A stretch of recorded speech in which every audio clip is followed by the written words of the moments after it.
Welcome back to the Relationship Whisperer Show with Miss Dragonfly, where we discuss all things relationships with the aim to make marriage great again. And as always with my show, we will focus on doing an astrology reading first with a notable celebrity or well-known figure, and then later on I'll be going into the relationship issues. Now, a reminder to people and also advising anyone new joining us that the astrology that I actually do is not the Western astrology that most people are familiar with, Libra, Leo, Aquarius, and so forth. But I do Taoist astrology, which I guess most people would know as Chinese astrology, but because it does come from Taoism, it really is and should be called Taoist astrology.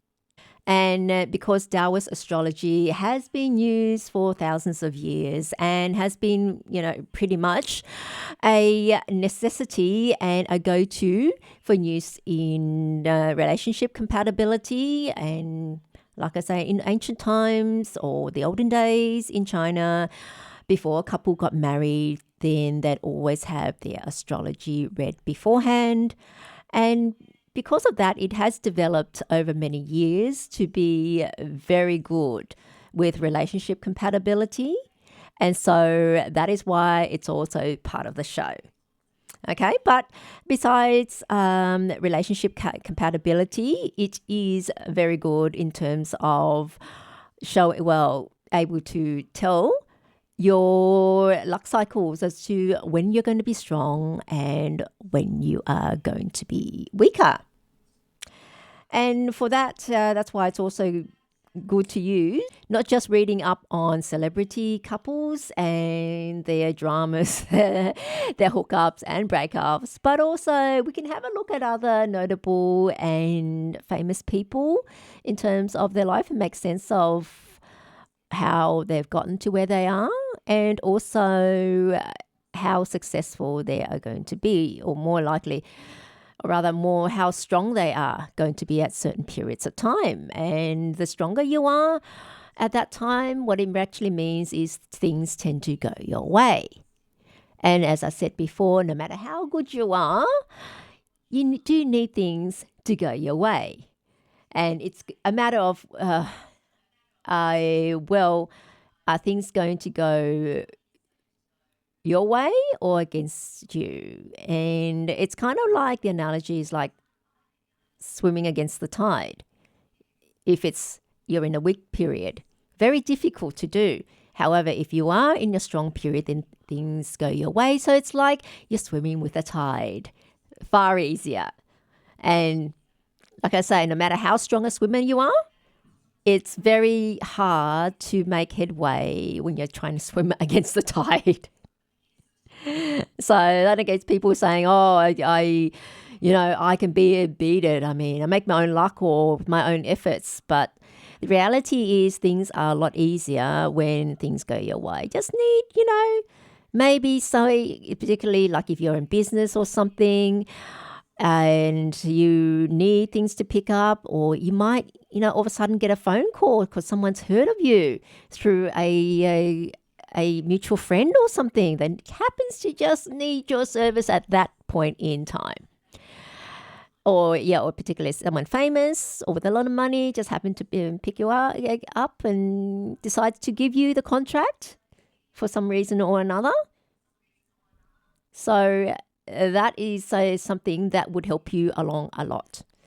And the other thing is, even if you're in, just say, in your career, you might get an offer out of the blue somewhere for to work in somewhere else, another company with a much higher grade and obviously pay. So opportunities are there, usually when you're in your strong period.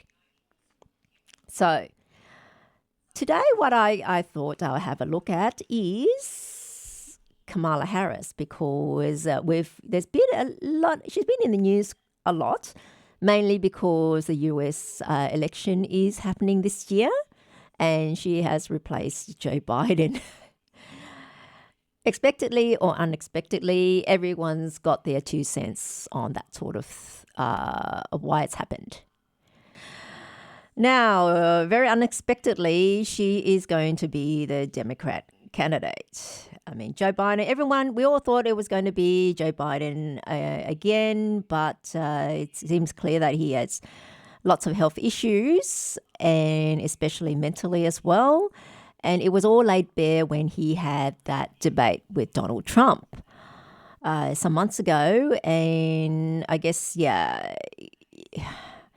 very evident. So I guess the Democrats had to do something about that. It was clearly it was going to be a joke. Having someone has mental capacity issues running for president again. So it looks like they made a deal behind the scenes where Joe was not going to run again and leave it to Kamala, which he has. He made a speech and that saying that he wasn't running and leaving the field open for the next generation, so to speak. And then they decided on Kamala because she was already vice president. And now they're billing her as the first woman of color that's going to be running. And and she's already chosen her running vice president as well, Tim Walz. So, what are her odds this year? Would she win or Trump would win? So I thought I'd have a look at her chart. Now, Kamala Harris was born on the 20th of October, 1964 at 8:34 a.m. Well, this is the information I have. So that's how I'm going to base the reading on. And as a reminder, the reading can only be as accurate as the date of birth is and the birth details are. Okay? Now, from this date of birth, her year pillar is Yangwood dragon. Her month pillar is Yangwood dog. Her day pillar is Yangwater tiger. And her hour pillar is Yangwood dragon again. So she's all yang on her chart. Now, looking at a chart, she's got 2 dragons and a dog next to the dragon, and then there's a tiger as well. So dogs and dragons clash. It is a direct clash. So the issues there, but they're also very earth-heavy signs as well. But she's got a tiger right next to a dog. And if those are familiar, tigers and dogs. And also the other one would be a horse that makes the trio of fire. But a tiger and the dog would still combine. And that produces fire. So, but then there's also another 2 dragons. So from this, we can say she's kind of like a weak follow the money. Not very strong, not definite because of the other 2 dragons. And because of that, she can also change according to what signs come along that can affect her combination or produce another combination. So she's not that defined or definite. So in a way, we can say that she can change. It's almost like she's got a changing chart. And those people that do have changing charts tend to do things like being actors or entertainers, comedians, that sort of thing, where they can assume another persona quite easily because they change. So that profession is good for them. Now, Kamala, with this type of chart, it kind of fits in, and she's been quite a bit of a chameleon. So at one point, she was promoting her Indian side, and now she's promoting her Jamaican side, that she's black. So I guess it changed according to what suits. Her mother's side's Indian and her father's side's Jamaican. But and I guess, especially I see people that are mixed or half caste, they tend to use whichever side's advantageous to them at the time. I mean, an obvious one is Meghan Markle. She had a black mother and a white father. So in all her acting roles and her profile, she's listed herself as Caucasian white. And I guess she's pretty much lived as a white woman until she married. Then she started promoting her black side and pushing out that she's now become she's a biracial woman of color and black. And yeah, they're fans of her, and they're critics of her, those that love her and those that really hate her. She tends to bring out strong emotions on people. I guess partly a reason because of this as well, and partly a reason saying she's very two-faced and bully lots of rumors and things, mostly from former staff that called her a bully, accused her of bullying. No matter what the real issues are in the background, the facts remain that she has problems holding on to staff. She's had so many staff resign. So it's an indication that there is something not quite right behind the scenes. So that's all we can go on. But anyway, back to Kamala. I just go through what she's been doing, her career. And it seemed to have started in 1990, where she became Deputy District Attorney of Alameda County, California. Then in 1994, she was appointed by her boyfriend, Willie Brown, to State Unemployment Insurance Appeals Board. Then in 1998, she became Assistant District Attorney of San Francisco. And in 2000, she ran the Family and Children's Services Divisions in San Francisco City Hall. 2002 and 2007, she was a district attorney in San Francisco. And 2011 to 2017, she was Attorney General of California. And then after that, as we know, she became Vice President from from 2017 to 2021. She was in the Senate. She was a U.S. Senator of California. And from 2021, of course, she became Vice President of the United States.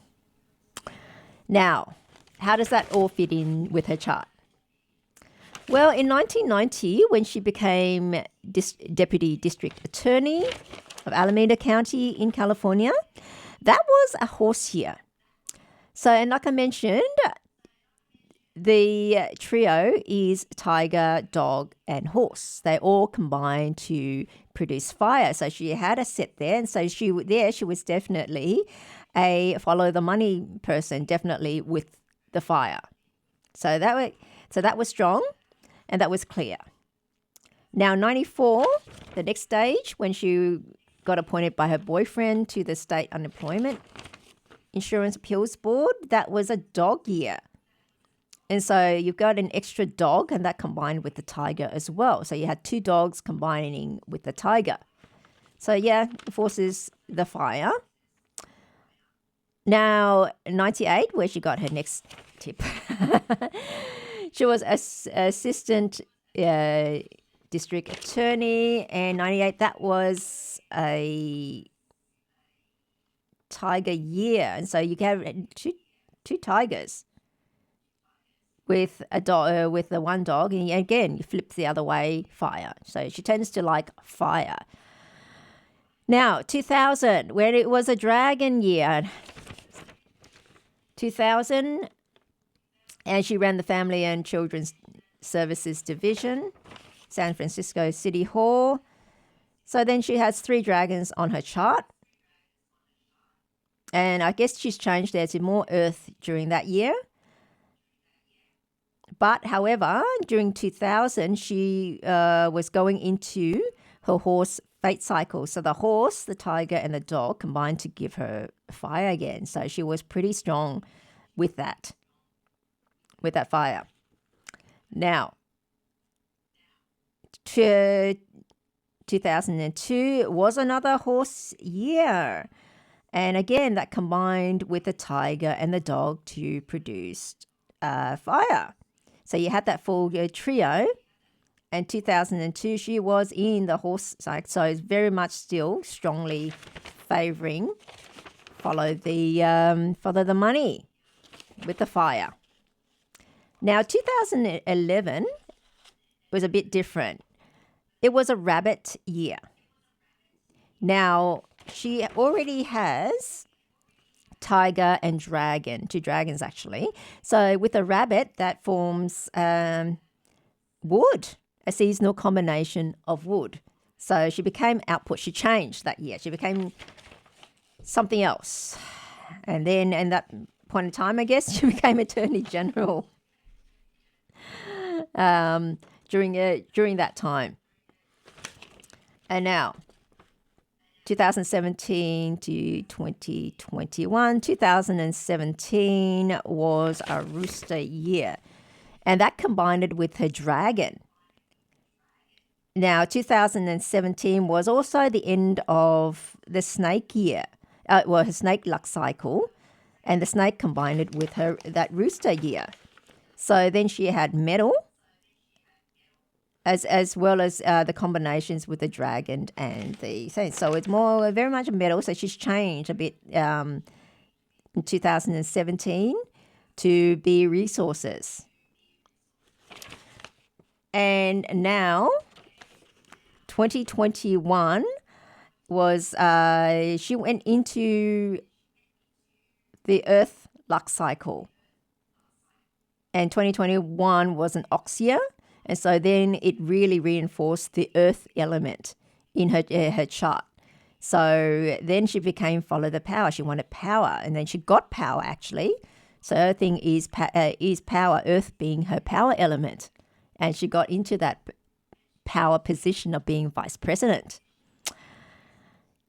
So what does it mean now for 2024, for the 5th of November, which is the election date, should say. So now her luck cycle, she is in the dragon luck cycle. And not only that, it's a dragon year. So fully lots of earth. So for her, it's a power. Now she's saying, consistently being power at this time. But what about November? We also look at the month besides the year. And the month is November would be a pig month. Okay. And that pig month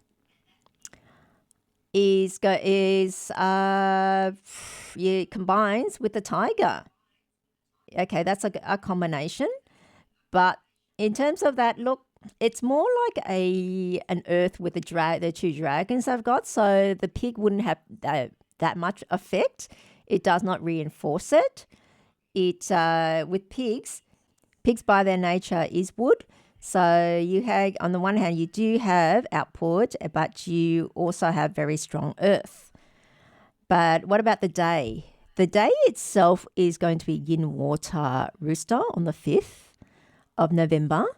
So the rooster, what does the rooster do? The rooster combines with the dragons.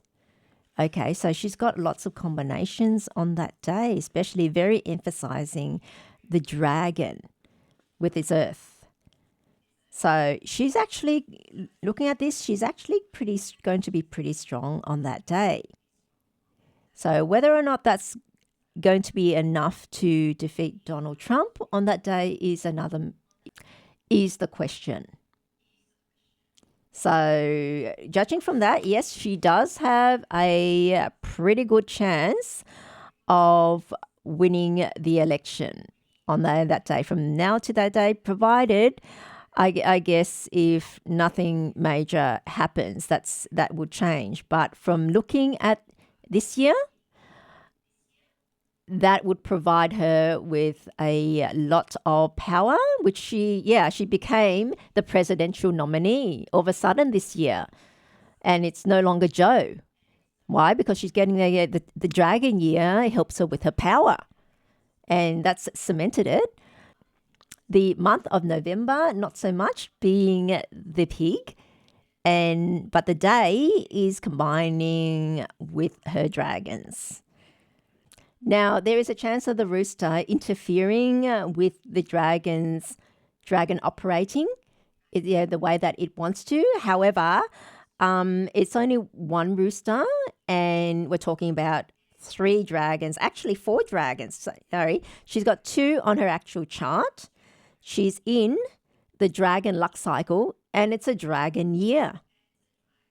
So very much power that she's got. However, with so many dragons, it's clashing against her one dog on her month.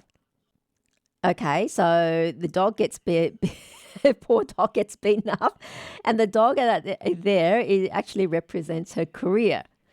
Normally, the months represent your business and your career, so that's pretty much buried, so to speak. So the dragons take over, but because there's so many dragons, it's pretty clear that it's Earth, which is her power. So good thing for her. That day, so she's set up pretty well for herself according to her charts. She's looking pretty good. However, it depends on how the rooster is going to act, whether or not it'll lock up her chart. But it is only one rooster versus 4 dragons. So that it does combine. I mean, it's going to be too much for the rooster to worry about 1 against 4, even though they combine, the rooster and dragon combines, but there's just too many. It can again get confused. I wouldn't say confused, but too many, and it gets basically split up by the 4 dragons, that poor rooster as well. Not only then, and she's got that one dog that's going a clash with the 4 dragons. So whether or not that's going to be enough to interfere on that day for her, but also then it also depends on how strong Trump is going to be on that day. Okay, and you can listen to my prior reading on Donald Trump. I did a reading on him as well, so have a listen to that. And so yeah, on Kamala, she's looking pretty good, and it looks like she may win. She's likely to win, but on the other side, maybe not as well. Okay? So that's my reading on Kamala Harris. Let me know what you think by leaving your comments on my Facebook page. You can search on Facebook for Miss Dragonfly, and that would come up. So that's my reading on Kamala Harris. Okay? Now, from the extremely high divorce rates in the West, it's clear that people are choosing the wrong partner. And the reason why you will marry the wrong partner is because people are being trained by society to choose a partner based upon solely short-term romantic feelings rather than taking a long-term view. The reality is the biggest influence on your life out of everything and how your life turns out is the partner that you choose. So if you look back at all the relationships that you've had, you would see that the dynamics of each relationship is different, and how your life turned out with each of them was different. Yeah? Just have a think about it. And the reality is we are not taught or given guidance, at least in Western culture, on how to choose a partner or be taught what is important in a partner. So without any guidance, we just make decisions based upon how we feel without knowing what other factors to consider, what's important and what's not important. And because we do have a very self-centered society and culture, it's all about living in the moment and what amuses us and appeals to us at that time. And we place priority on who's going to make us laugh. Yeah, you heard of that? When people say, I want someone with a sense of humor. That's very good and well, but you're not choosing someone to entertain you. You're choosing a life partner, someone that's going to go through the trials and tribulations with you throughout life.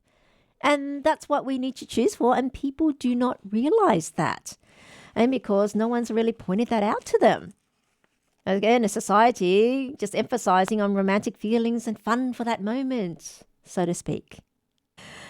Yeah, and really, we just choose a partner that appeals to us. Yeah, for example, they might have certain talents like be able to play the guitar or be a painter or a singer, that sort of thing. And that appeals to us, These people seem special, and it seems to be nice to be around someone that can do that and be able to appreciate that talent. Or someone charming, or the one with a hot body. People can't help it. It's just human nature. We all do that, but because of that, women often reject a stable and reliable partner or candidate in favor of the exciting bad boy, or men liking the exciting, beautifully maintained woman, or the wild, free-spirited, independent woman, so to speak. The thing is that type of person, it's great to date, but they are not necessarily the person that you should marry. Heard of the term not marriage material? Yes, that fun and exciting person may not be marriage material, truthfully. And that is, do they have the qualities that would make them a good partner to live with? Because remember, you're going to have to live with them. And so you have to think about what can you live with, And people give no thoughts as to how that person's going to function in everyday life, which is what you have to deal with when you live with someone. It's the everyday mundane life. So that businessman that travels around the world, it may seem exciting, or that talented musician who plays great music and seems to be great to be around. But how are you going to feel when he constantly travels for work and business and is never at home? Or can you see that musician doing something as mundane as taking out the garbage or changing a nappy? Because if he doesn't do it, then you're going to have to do it. Then how would you feel then if he doesn't? Yeah?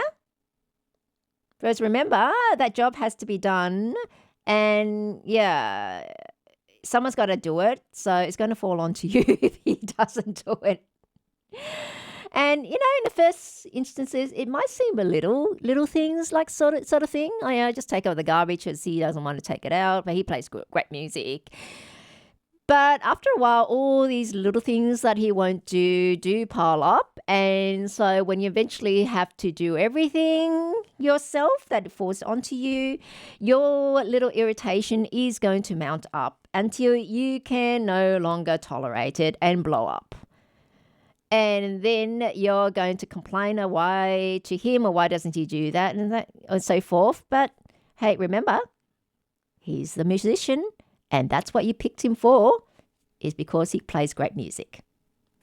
So what you can do is enjoy his great music every day. Listen to it. Because that's what you married, so that's what you get. Okay? And, think about that person with a hot body. Yeah? Are they going to pick up the kids or change the nappy? Can you picture them doing that?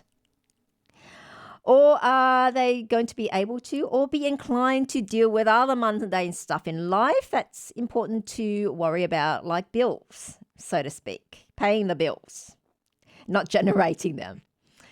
And then all their talents and their good looks is not going to make any difference. And you're going to find that those attributes that you were once hot and heavy over no longer appeals to you. Okay, that's all very short-term thing and spurs of the moment.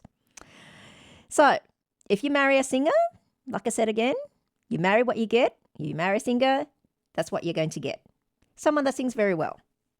So don't expect that type of person will be able to solve life's problems for you. Or even be able to do the more everyday stuff like fixing the toilet or changing the car tire. How would you feel if you get a flat and your male partner is unwilling or unable to change it? You will then have to try and organize and get someone else to come and change it. And then how are you going to feel about him? Will his great singing or hot body then come into the mix and say, no, I don't mind doing all that because he's such a great singer. Oh, I've got a hot body, I don't mind doing that as long as I can keep that around. Be honest. So, all these little things that mount up and you have to do it all yourself. I mean, eventually you are going to be losing respect for them because all they can do is sing. Or all they have is hot body. Why can't they're not able to do anything else? And when you have to do stuff, everything because your partner is unable and willing to do it, eventually that irritation is going to build up and you are no longer going to respect them. And, in a partnership, in a relationship, you need to be able to respect your partner.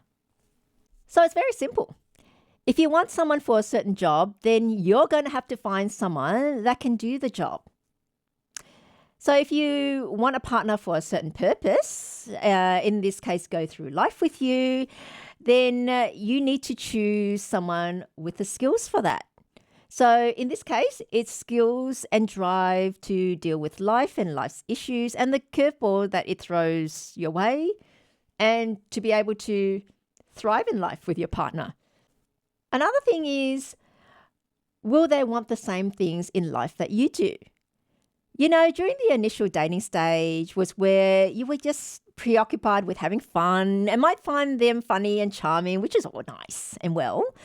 But life is not just all fun and games. Because once past a certain stage, will you go the distance together if you want different things in life? They might be a drifter and want to go clubbing all the time while you get worried and want to achieve things in life and build your nest egg because you know you need something for retirement. Are they on board with that? Very few people think about this factor when choosing a partner, but it is so important when you are living with someone, sharing a life and living with them for years. And this is why people will choose the wrong partner. They just don't think about how that person is going to do in everyday life and how that's going to work once your lives are completely integrated and shared. Very, very important for us. Not many of us do it, but it's something that we should do and we need to do because this is our life, and this very one decision you make in life is the most important, more than which career you choose or country to live or anything else. Because this is the person that is going to go along the journey with you.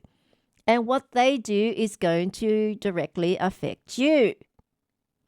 So it's very important. And on how it affects you, I'm going to go through all the different ways that they can affect your life. Now, having gone through why people will marry the wrong partner, namely because they don't understand the significance of choosing the person that you marry and just choose based on short-term outlook, okay? Without thinking about the full implications of everything and how your partner impacts your life. I mean, nothing impacts your life and direction that it takes more than the person that you've chosen to share your life with. Nothing else. And they can either have a negative, neutral, or positive effect on your life. So I'm going to go through them now.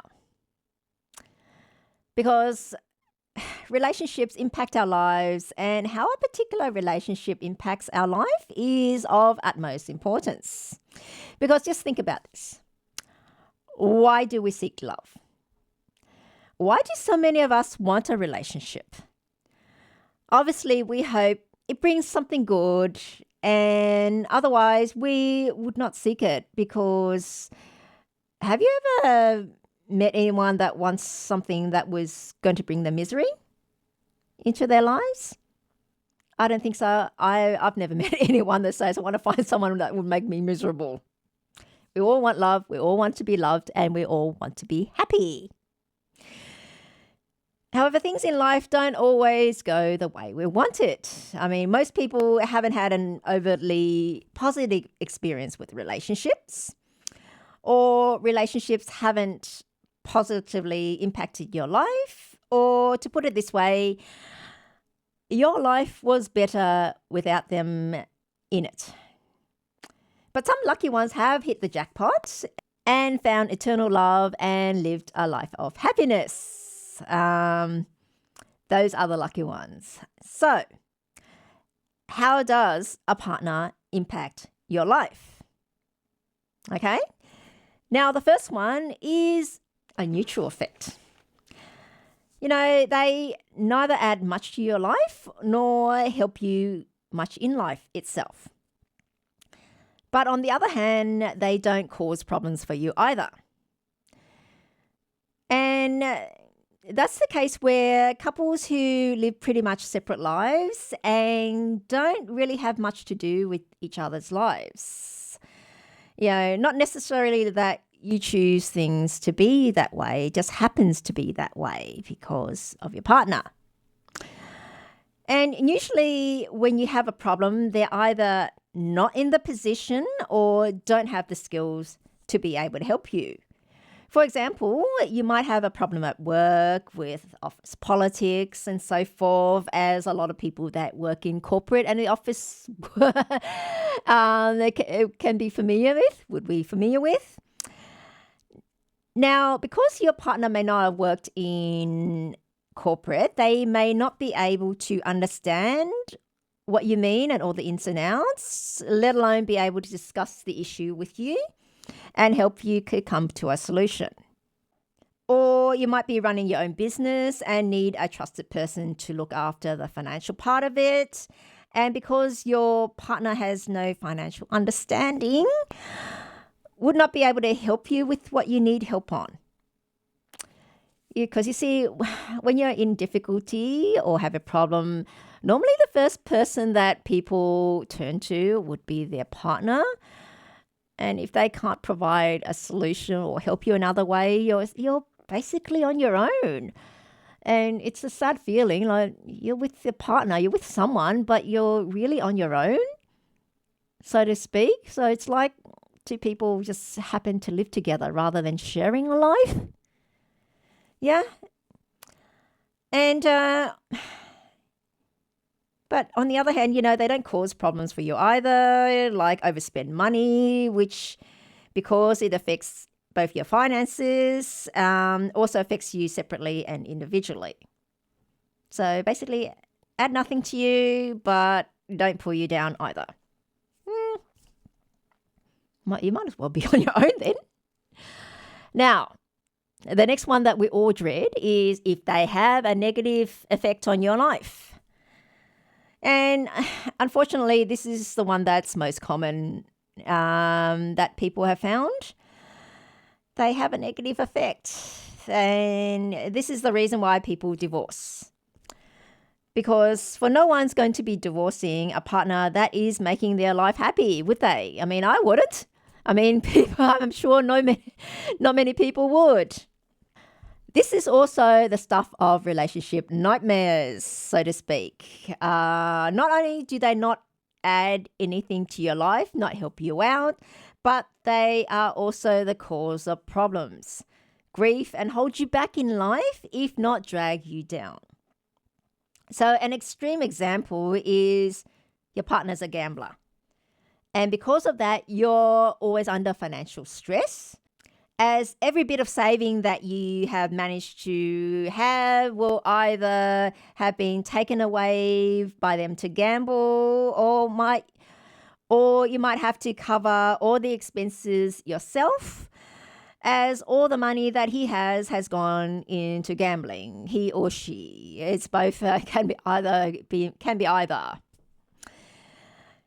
And a not so obvious example is if you are operating your own business, and not only do they not help, but they also get in the way. You see, they might be questioning everything you do and insist on spending money that should be going back into the business. And they might even keep complaining that you are not spending enough time with them, when, especially if you are at that crucial stage of setting up all your business, and that takes up all your time without any money coming in yet. So that is a difficult period. And so that's when you kind of like need a partner to pull up their game and help. If not help, then don't make things more difficult. Don't be an obstacle. But yet if they do, then that's another thing you have to deal with when you're already under so much stress. Now, before you all go jump up and down about what I've just said, I will explain later, and it is more in depth. There's more to it. So, and if you've happened to be one of many who have had bad experiences of and if you happen to be one of many who have had bad experiences with relationships, and now you're hearing all of this, you would, of course, wonder if you should even bother having a relationship at all. What's in it for you? What's in it for me, so to speak? And, well, what good will it do for me? You know, I keep hearing all these bad things, and I hear all the horror stories that everyone else does. Well, it's because they can have a positive impact on your life. You know, the good news is if you have chosen the right partner to have a relationship with, that partner or that relationship will bring a huge positive boost to your life in many ways that you wouldn't even realize, like your career, your finances, life in general. And most importantly, all the love that you will ever get, and the feeling that you mean more than anything in the world to someone. Because, for instance, take the example of work again. If you happen to want to change careers, then they will discuss the issues and work out a solution with you. If you want to start a business, then they would not only be willing, but also have the skills and knowledge to discuss and work out a plan together with you. They may even have the skills to work in it with you as well. Or, as it will take some time for a business to finally take off and bring money in, they would be willing to be the partner that will continue working to provide an income in the meantime while waiting for the business to take off, and, of course, bring money in, pay for itself first, and then be able to have a net positive cash flow. So anyone in business has been in business, you know exactly what I mean. Okay, so here, your partner in life will literally be just that. Someone which you will hold hands with and walk through the path of life together. A partner that will support you in everything you do. And that support will be emotional, financial, and whatever else other ways they can support you. So, and that is what we should all be aiming for. And that is what a partnership and a marriage can bring. It brings immense benefits over being single, because you have someone to watch your back. You have someone that would bring another skill set with them that you do not have. So there you've gained without having to go do all that study and work experience. Go through all the experiences to gain that. You suddenly have that at your disposal, your beck and call. And not only they have a different point of view, and also remember that you can only ever physically be one place at a time and have one skill set and one way of doing things and one point of view. But if you had a true life partner, then you've just more than doubled your capacity. It's just like you've been working with one hand, but then you'll be given a left hand, another hand. If you're right hand, then given the left hand, and you can do so much more than double what you could do with one hand alone. It's like the metaphor is like working on your own and going through life on your own. It's like trying to work with one hand. But with a second hand, with the left hand in particular, different, works together. Remember, both hands have to be working together to achieve. And just remember, you tie your hand behind your back, how much work you can get achieved. With a second hand, you can achieve far more than double what your single right hand can achieve. Even though it's just a left hand, it's not as strong as your right hand. But without the left hand, you are going to really miss it. So that's something for people to think about, and people don't realize the benefit. However, as I emphasize again, both hands need to be working together. Because if both go doing their own things, then there's no point. Okay? There's no point, or even drag you down and just left hand just drag you down while you're trying to work with this one right hand like that. Okay? That is a drag, and those are the people you should not be entering a relationship with, much less marriage. Okay? Now, to get a relationship, we first got to meet someone. And how do people do that? Well, in the old days, it was basically, chance meeting or be introduced to a friend, or for churchgoers, people you meet at church, or this event or that event. However, with the advent of the internet, it has opened up another avenue for us to meet people. And in a lot of ways, it is very good because a lot of people now are time poor. I mean, especially people in corporate, they face things like 12-hour workdays. And so how much time do they have to meet someone? And everything's just work, work, work. Well, your choices are then mostly limited to who's at work and who your work people know, I guess. And then you might meet through there, I guess, after work drinks and so forth, and people fraternize and that sort of thing. So, but, people that are not social, it's hard for them to meet. If they don't have a big network, then their choices are limited. How are we going to meet someone? And I guess especially for people that live in remote areas and so forth. Like I say, once upon a time, people that lived in certain towns limited the choices of who's in that town as a marriage partner. So, and that was it, especially when people did not go out of their towns, did not travel out of their towns. But however, like I said, the advent of the internet, we have online dating sites popping up. And it's been popping up, I guess it started maybe 20 years ago when the internet really started going. And in Australia, the biggest one was RSVP. But since then, there's been lots of others popping up, dating sites and dating apps. And the thing is, will it work? Do they work?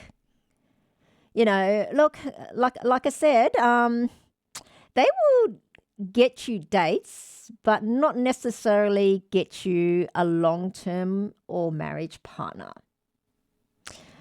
Okay? With our busy lives, many have turned to online dating as a way to meet more people more efficiently. And also, we don't have time to meet each other, to meet people. And also it opens up a chance for you to meet people that you wouldn't otherwise meet, that would not have crossed paths with or in your social sphere. Okay. And so because of that, dating websites and apps like Tinder have become very popular. And age, a typical dating website or app works by you putting up your profile, which includes things like your age, location, your job, your interests, and what you are after in a partner. And then you may also include a photo on your profile. Now, the ones with the photos on the profile obviously get more interest because it's fine and well to read the profile, but people still want to see what the other person looks like. Because, like it or not, appearance does still play a part in partner selection, well, at least in the initial stages, because, come on, you have to be attracted to that person to want to find out more about them. Okay, and someone can be the kindest and the most gentle and the best person in the world, but unfortunately, if they look ugly by society standards, they're not going to be picked up or have interest on them. I guess some people work around it by not including a photo, but then that brings up a bit of sus. I mean, some people don't include a photo for privacy reasons. However, people, they don't get as much interest. So be honest, if you were looking at profiles and you had one with a photo and one without, you're likely more to be drawn with the one with the photo, because at least you know that's a known quantity, or you have an idea what that person looks like, rather than gamble and think, oh, why didn't that person include a photo? He or she must be hideous. This kind of thing. Okay? And then at prospective dates, then read your profile and to see if they're interested in what they see, and a feel for if they have things in common with you or things that they like, more correctly to the point. Whereas other apps like Tinder really are only based on attraction and interest on the photos, but it's basically looks only. You see the person photos, swipe left or right. I don't know which one means a go ahead, because I've never been on it myself, so I've never looked into it. So, what are the advantages of online dating? I'll go through the advantages and the disadvantages. And advantages, as I mentioned before, is that it expands your pool of potential dates. You will meet and date people that you would otherwise never meet, mostly because you would, like I said, would otherwise never cross paths with them. And also because of the potential amount of dates you get, you do not have to put up with an unsatisfactory date, as there's probably another date request waiting for you in your inbox once you get home. However, this can also be a disadvantage, as then people no longer value the people that you meet as much as you once did if you met the old-fashioned way. Before was a meeting and the other person showed interest, and it's kind of like, okay, someone's interested in me, I better grab the opportunity. And people used to value them more because, hey, I might not be able to meet someone else, at least in the short term, or maybe in the medium or even long term. It might be my last chance, so to speak. So does online dating work? So does online dating actually work? Well, some swear by online dating and some swear at it. And the ones that love online dating are the few lucky ones that happen to find their forever partner on it. As the marriage success rate of these online dating sites and apps is actually very low, when you ratio it out. And those that don't like online dating or find that it's not for them are usually those that did not have much luck on them. Well, it doesn't mean they didn't meet anyone. I'm sure there's interest and you go out on a date, but in terms of the quality of dates might not be up to what they expect or they want, or there was being too much of a mismatch. One mismatch after another, and then people get bored of it. Well, actually, not bored, we're more like sick of it, of getting a block and saying, yeah, and think that there's just bad quality people on these sites. It might get labeled a desperate and dateless. Well, not so much nowadays. It used to be called that realm, but not anymore. It's just that people don't have time, and it's being quite socially accepted. But there are people that have luck on them and people that have been unlucky and haven't met anyone that would be decent for them. So I find that there are quite a few shortcomings of online dating. And that's because, everyone wants to appeal to as many dates as possible, of course. Why wouldn't you? Because then it expands your pool of potential dates. I mean, able to basically throw your net out wider, so to speak. And because of that, this leads to them not being totally honest and just write a profile that they think would have the widest appeal and what's popular in order to catch the attention of the most potential suitors. If you've seen online dating profiles, have you noticed that a lot of the interests and goals are very similar in these profiles? Because, people put that up and thinking, okay, that's what everyone else puts up. That must be the popular thing and that appeals, and why do they do that? Well, it's because people are used to seeing and almost like they expect to see the types of interests, and so to speak, on these dating profiles. And also they've been conditioned by society that those are what appeals to people and potential dates. And then the profiles that are honest then start looking boring in comparison and don't get picked. I mean, how often would you come across a profile that says, I love adventure and travel, versus someone that's honest and says, I love cooking and gardening. Okay. What would appeal to people? What looks more exciting? And so that either consciously or unconsciously, that affects what people put on their profiles.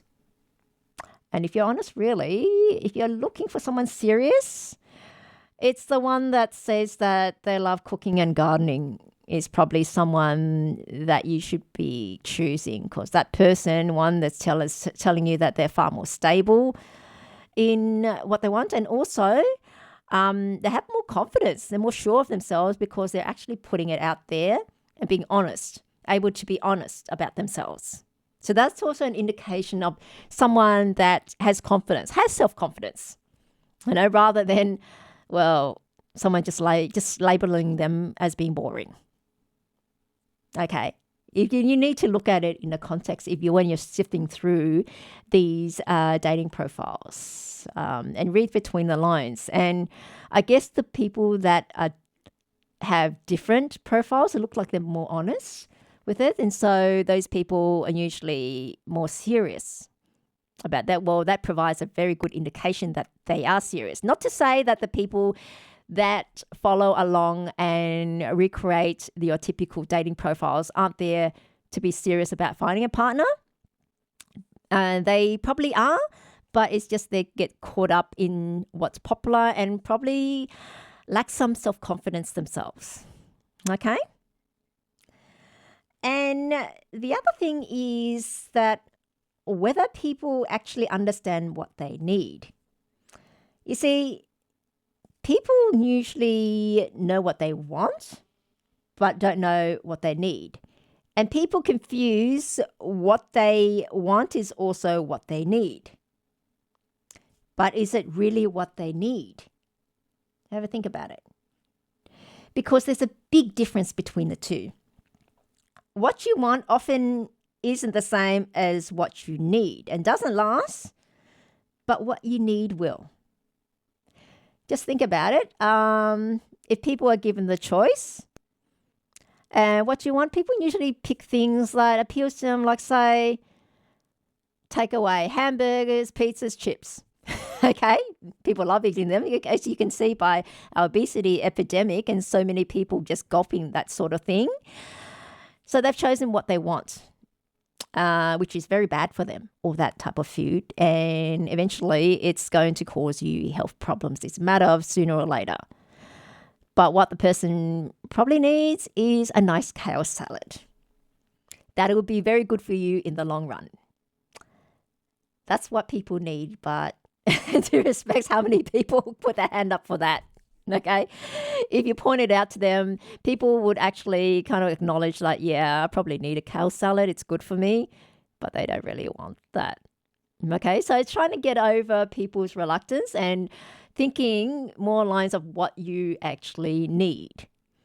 Because what you actually need is going to last over the long term, if that's what you're looking for. Okay. But hey, if you just want a bit of fun, like I say, dating just for fun, then by means, just go for it. Just go for all you need, as I'm saying, is someone good looking and fun. Don't overthink it. That's all you need. But when it comes to you wanting something permanent, that's when you have to put in a lot of thought into it. Just like with anything that you purchased or acquire or so forth, anything that's permanent, lots of thought to it. And also, that's why I'm here. I'm teaching you how to choose. And so the avenue when people go looking for dates, dating sites very popular now. We have to look through them, and by people just picking what is, has common appeal, you may be overlooking potential dates that are going to be perfect for you, but because they don't fit your idea of what your type is, you're not going to take a look at them or make contact with them. And so that's a lost opportunity. And so what happens is it's pretty much an information asymmetry. You know what I mean by, and some things about a person is very hard to convey through a profile. What do we do how do we judge people when we look at a profile? We look at, say, what they do, what their work is, and then try to guess their income level, of course, and what their level of education is. Well, a lot of them, the profiles that put that, either high school, where they obtained high school, a degree or postgraduate degree, and people, think of how smart they could be. But intelligence, education does not tell the full story of intelligence, and lots of nuances with people you can't tell from a dating profile, and what they're also capable of eventually, because people grow, people grow or develop and gain skills and knowledge along the way. And it's only a certain point in time that you can obviously see that. But when people are young and looking for a partner to establish a family with, in particular, well, at that stage, you are young and you select a young candidate, and the young candidate might not have much to show for it as to what and demonstrate the type of person they are, simply because they're young yet and they haven't had the chance to establish themselves, but the potential is still there, and then they can still eventually become that, but you can't show that on a profile. And unfortunately, when we pick, that is what we pick from. We pick on that parameter and try to decipher what they're like and make a judgment based on that. It's very difficult. And like I say, yeah, people don't know that, don't know what they really need. It's information asymmetry. And I know cases where they could, personally, I could tell that they would get along with a candidate So the person messages them, but the other person does not accept the invitation. So I guess it wasn't their type. So it's this. So one party can like the other person and know that they're going to be a good match. But when they reach out to the other person says, nah. And so what happens? Then it doesn't go ahead. Information asymmetry. And so it's this lack of knowledge of what people need in a partner that makes them fail to recognize a potentially great partner. And also the reason why online dating has such a low success rate. I mean, for potentially truly compatible partners, we'd still fail to connect due to this situation. People don't know what they actually need and don't recognize that that person that sent them a message is probably the perfect partner for them. But because in their head they've got a certain type that they're after, they're not going to say yes to them. And so they miss out. Okay, so have a think about that. Now, we're coming towards the end of the show. It's going over. I had a look at Kamala Harris's astrology chart and to see what her chances are going to be for this year, whether or not she is going to win the US election and become the first female US president. So I've gone through her chart. I mean, she's had a very good career, doing a lot of district attorneys, being district attorney for a lot of the time. And she is as I said, a week follow the money, week fire in her chart. And so she can change. And she's been called a chameleon by Trump. And looking at her chart and what's happened with her, she can be a chameleon. So that's with her chart. So that part is correct. And and this year she's already got 2 dragons and 1 dog with all the earth signs. This year is a dragon year, and also she is in a dragon luck cycle as well. So you have 4 dragons and 1 dog. So very heavy earth. So and earth is power for her. So that's unquestionably why she got things happened and she became the Democratic presidential nominee.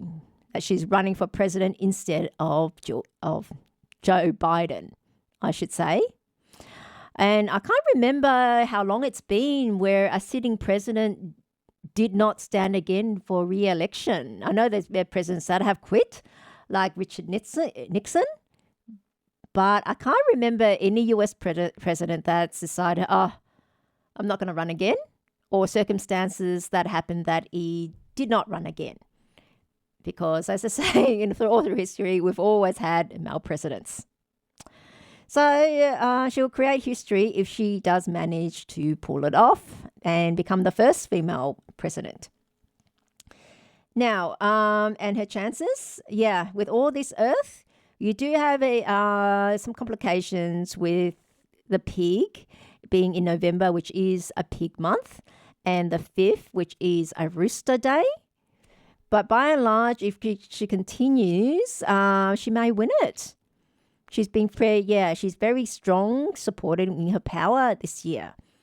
Whether or not that strong support of power only gets her to be running for president, because we do not expect her to run for president at all this year. I mean, at the start of the year, no one saw this, that this was going to happen. Or will it be enough to even push her through to win the election and become president of ultimate power in terms of how far you can go in US politics? So it looks like she has a good chance of winning, and the chance that she may not. So we have to balance that with also Trump's reading as well, and his luck this year. So, and I've done a reading on Trump before, so you can go have a listen to that and see the reading on him as well. And we're going through why people, well, almost everyone, marries the wrong partner.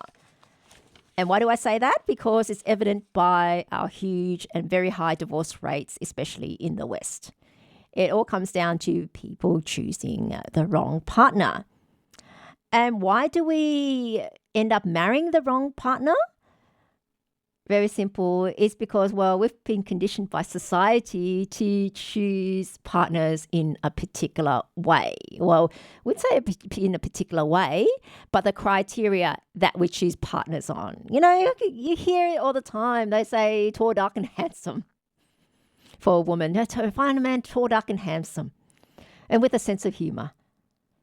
Okay, and so I guess when people don't know what they should be looking for, they keep hearing that over and over again and think that that's what they should also be looking for. But what does that mean? What does tall, dark, and handsome with a great sense of humor? How does that function when you're living with that person day in and day out? Surely, yes, handsomeness. Yep, it's good. You need that attraction in the beginning, at least, or at least not be repelled by the appearance of that person, so that you want to get to know that person more. But the sense of humor, that's all fine and well, but how does that work in everyday life? What function would that bring in everyday life? And so, and on the flip side, men, being told by strong, independent woman, or beautifully maintained woman, or free-spirited woman. And that's why we tend to, women end up rejecting the good match, the nice guy, in favor of the bad boy, because that seems more exciting. Because society just conditions us, you've got to find someone exciting, wanting some excitement. But then that's very short term. It's not a long term thing, a gig. And men wanting someone that's, a strong, wild spirited woman. I say, hey, that type of woman is not going to want to settle down with you, be off all the time. So how does that work in a marriage? And especially when you have children, where you need to settle down, so to speak. And there's a good reason why people call it settling down, because you have to put down roots somewhere to provide stability, because it's not just you anymore. What about for your children? They have going to establish a certain network of friends and school, and you want them to have some stability in that way. And also, you just can't get up and go, because you also have a partner you have to think of. So that type of thing. And someone might seem exciting or have certain talents, and who doesn't like to be like artistic people? It's wow, the stuff they can do, either by the visual arts, the painting, or the music, and so forth. It's nice to be around that person, but while they're doing it, of course. Nice to watch the person paint or create all this beautiful artwork, or listen to that music. But is married life with them just about you watching them doing painting, or them, just listening to their music? What about all the mundane things that needs to be taken care of, like taking out the garbage, dropping off the kids to school, changing nappies, changing a flat tire, or cook? Can you envision that exciting person doing all that? It's important, because if they're not going to do all that, it still needs to be done. So who's it going to fall to? Who else needs to do? Well, it's going to be you that has to do all that. And are you okay with doing that? And I guess after a while, if you have to do everything, you're not going to respect your partner, are you? You just lose respect. And to live with someone, and especially sharing a life with someone, you need to be able to respect your partner. Okay? Very important. And that's something that every relationship experts saying, about respect as well. And I guess people want respect. It's no good. What happens if you, look down on your partner? Then you shouldn't be with that person, should you? No. And also important, I've gone through how relationships impact your life. They do. This is one decision, the most important decision of your life, the one decision that can make or break you. Okay? And because they have various effects on your life. You know, far more so than say what job you take up, what career you choose, or which country you live. It's the partner you choose to go through life together. And there are three effects. They can either have a neutral effect. They bring you nothing, help you with nothing, but on the flip side, they don't pull you down either. So if they're there or they're not there, it makes no difference, basically. And the dreaded negative effect. So this is the stuff of relationship nightmares that everyone wants to run away from. And the result, and part of the stories, the horror stories that divorced people that have been through messy divorces tell. You know, I did everything, he or she did nothing. I had to, because they did nothing, I had to do everything. And then in the end, they took everything. And it sucked them dry and so forth. I mean, all I heard was them whinging or not helping, complaining what I do, or spend all the money or gamble, all sort of things. Those are the stuff of relationship nightmares, and one you should totally avoid. And the third thing is the positive effect, the one where it adds value to your life and you'll be far richer with them than without them. Not just monetarily wise, but emotionally and also in terms of happiness as well. Your partner lifts you up and provides you because of the way you interact. It's wonderful being with them. They make your life so much easier. And, think about it. The more someone makes your life easier, the more you like them and the more you want to be with them. Yeah? Why wouldn't you? Because being with them is far better than being on your own, being without them. And that is what we should all be aiming for. That is what we all need and what we all deserve. If, of course, we're also giving back to the partner, of course. Remember, it's two ways. Okay, and lastly, I went through, how to meet a partner. And with the advent of the internet, online dating has become more and more popular. More and more of these websites and apps have been popping up. You have very well-known ones like dating.com or Tinder, those Tinder apps. But a lot of the times, it works for some people, but not others. Some people get lucky and find, their forever partner on there. But lots of people don't. And because the marriage success rate on those sites and apps is extremely low. And that I put it down to people, they're just looking for fun, not really knowing what they want. People know what they want, but they don't know what they need. And it's what the need part is who you should be choosing based upon that. And also there's information asymmetry. I mean, you can have one person looking at a profile and knowing that, okay, we'll get along. It's great. It'll be a great match for me. And then send the request, but the other side rejects.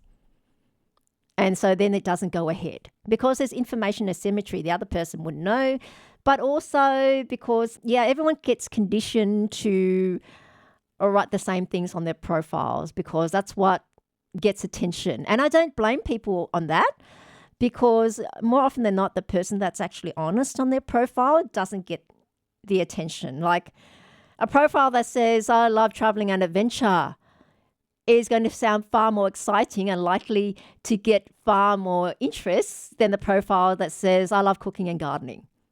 I say, sounds boring, homebody kind of thing. But the person that you should be choosing, if you're after something serious, should be the profile that says cooking and gardening. Because one, it means that person is honest, being very honest. And that means they have confidence in themselves and being grounded. And they're also serious about finding a permanent partner because they're being honest about it. Okay? Sifting through all of that. But it's a shame if those people don't get much of an interest, because they should be, because they're there, they're being honest, they have confidence, and they're being serious. And I guess if you think about it, that's what most people are after, but people can't decipher that. I talk about deciphering. There's lots of things that can't come through on a profile.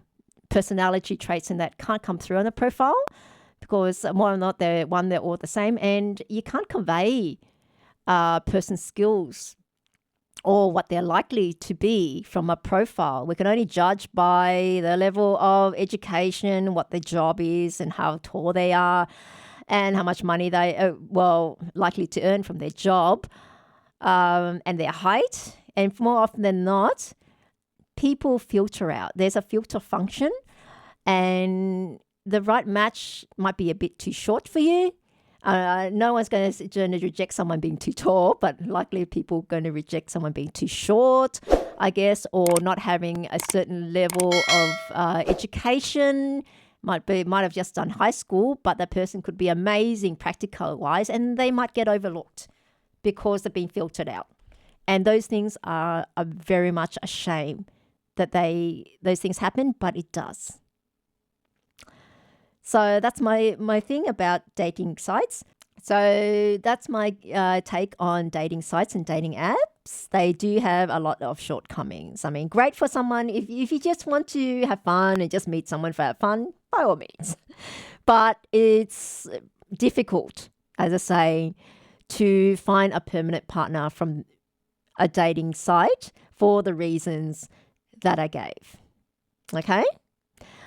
And we're coming towards the end of the show. What do you think? Do you agree with what I've said?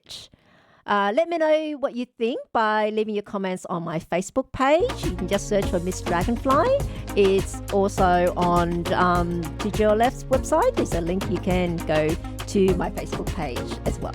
Also, if there's anything you'd like me to cover, then please feel free to let me know via the Facebook page as well. And if I can cover it, then I will. So that's it for the show today. Make sure to catch me same time again next week. And until then, it's bye for now.